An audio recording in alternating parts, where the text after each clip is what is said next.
கடவுள் உங்களை சோதிக்கிறார் என்று நினைக்காதீர்கள்.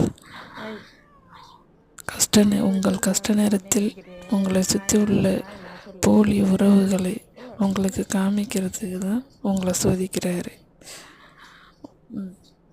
ஒரு தடவை ஏமாறலாம், ஆனால் ஏமாற்றினு அதையே பழகிக்காதீங்க.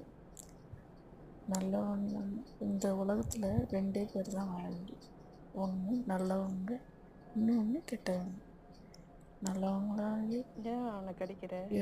இருக்கலாம், ஏன் கடிக்கிற? ஆனால் அதனால ஒரு பயனும் இல்லை. ஏன் கடிக்கிற? பாவம் கடைசி வரைக்கும் நல்லவங்களா இருக்கும். மீமியை ஏன் கடிக்கிற? அவ்வளோதான்.